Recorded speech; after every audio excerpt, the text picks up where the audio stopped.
Should you eat fewer calories on your cardio day only? If so, what percentage lower?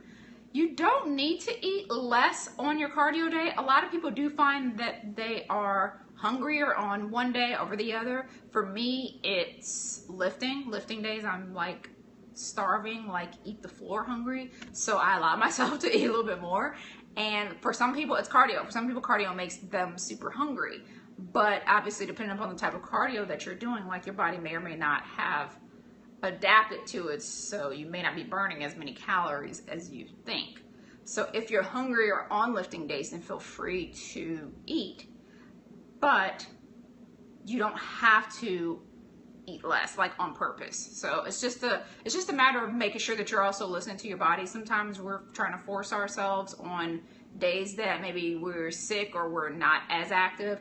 And if you're newer to eat more to weigh less, in the beginning, we do recommend that because a lot of people are under eating. So we're trying to get them to get their calories up. And the best way to do that is to stay consistent and eat the same amount every day.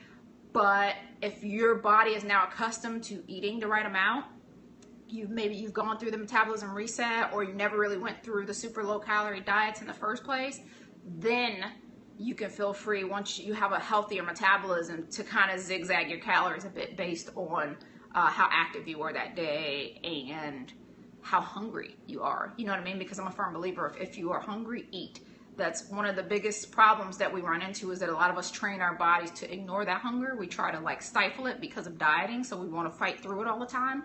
And one of the biggest things that I've learned on this journey is to not do that. If you are hungry, eat the food. Because 9 times out of 10, like the next day, it ends up balancing out. Like maybe you're just not as hungry the next day, versus if you try to fight it, you end up binging and eating like 10 times more than you would have in the first place. So you don't necessarily need to eat less on certain days, but if you're hungrier, then you can definitely eat more on certain days.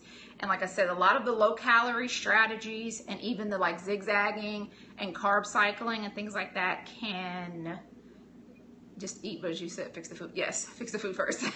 A lot of those things are they're to be used later on in your journey. So that's the reason why you want to look at your journey in bigger increments, so that you can see, okay, so if by this point I want to be putting this particular, eating style into play, how can I work up to that? You don't want to say, okay, well, this is where I want to be at 6 months, so let me do all of that right now.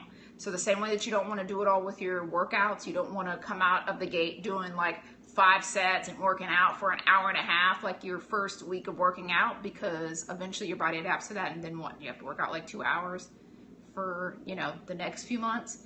The exact same thing with your food. You don't want to start off too low carb, too low calorie, doing anything super extreme. You only have to make small changes, because then when your body adapts to that, then you just make another small change. And so you just naturally increment your changes up. So like I said, especially with carbs, because as you get better with this, the carbs is typically going to be that's what decides if you are building muscle, losing fat, or maintaining. It's typically your carb levels. But the only way that you can start to manipulate those is if your protein levels are staying the same the entire time.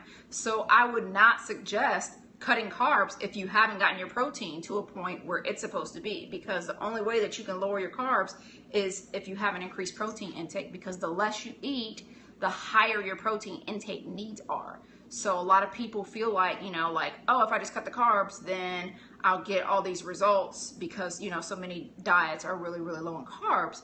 But they don't realize that a lot of times the results of low carb is simply because of your protein ratio to carb ratio. So the protein ratio is higher, therefore you're getting the results. And that you can accomplish that same result by just increasing your protein as is.